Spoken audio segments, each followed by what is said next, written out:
Okay, so today we are making seekh kebab with chicken mince meat, and what I've done is put the chicken mince meat in a tissue to drain its water off. You don't want the chicken to have too much water, so keep it wrapped in a tissue and keep changing the tissue till you are comfortable that all the water has gone.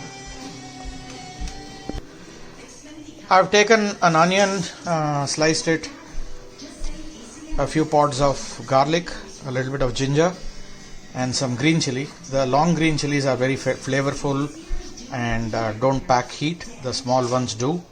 I'm going to blend this.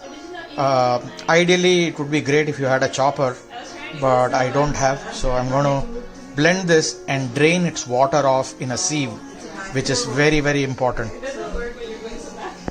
So for the rest of the ingredients for the seekh kebab, I have 3 spoons of all-purpose flour or maida, 2 tablespoons of roasted dhania powder or roasted coriander powder, some roasted cumin powder, a little bit of turmeric powder. This is a little spicy chili powder. This is Kashmiri chili powder, which is not spicy but gives color. This is 2 spoons of garam masala, pink salt. Then there is about a spoon of chaat masala, and this is a medium spice chili powder. So we have 3 different chili powders, each having different flavors and taste. It's not necessary you have to do multiple types, but I just prefer the Kashmiri mirch to give a little bit of red colorness here and there in the seekh, while this gives the heat. So all of this we are going to put it to the minced meat and mix it up very soon. Let me get going to blend this and put it through a sieve so that the water drains. So I coarse ground the onions and the garlic, put it through a sieve. You can see the amount of water that comes out of this onion. You don't want this to get into the kebab. You will have a big difficulty trying to bind it to the skewer ultimately, so ensure that you get the water off. On the other hand, I have removed much of the water from the chicken, and this is waiting. I'm just going to mix all of this powder together in this plate because anyway they are going to go into the chicken to get mixed.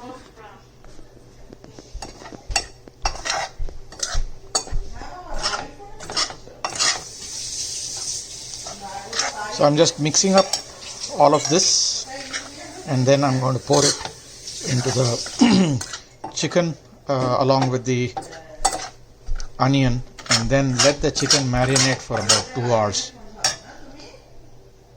So I've mixed everything up. I'm going to leave this for about 2 hours and come back to figuring out how do we now take this chicken and load it to a skewer.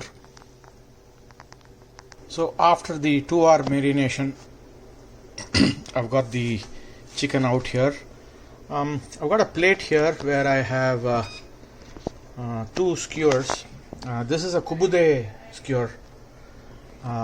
One of the beauty is that you'll get a nice hollow thin kebab if you like to, and that's what we're going to do. In order to do this, I've taken some cold water. I'm going to dip my hands in cold water and then take a decent ball of this chicken.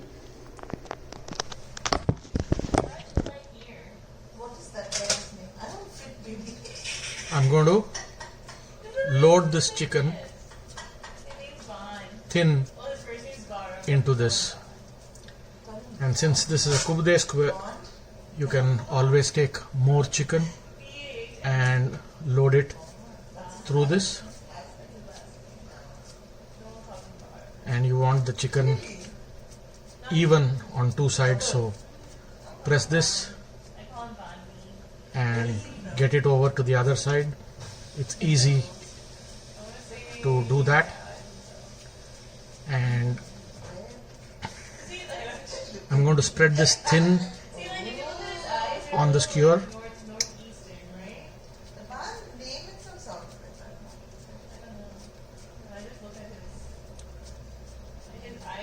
Just be sure that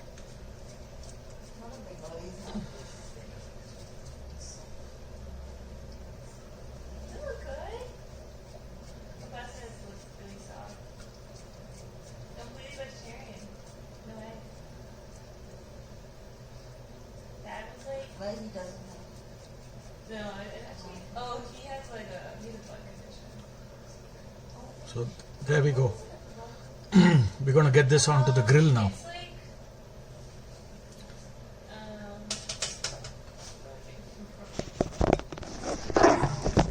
I have it sitting on the plate here. really violent seizures. So I have the grill here, nicely preheated. I'm going to place this a little across.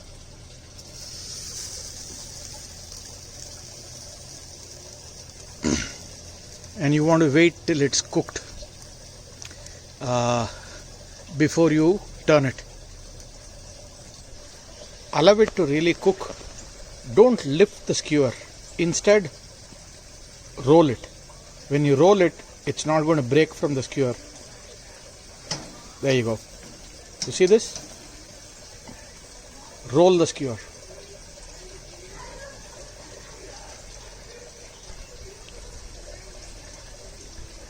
I'm going to roll the skewer. There we go.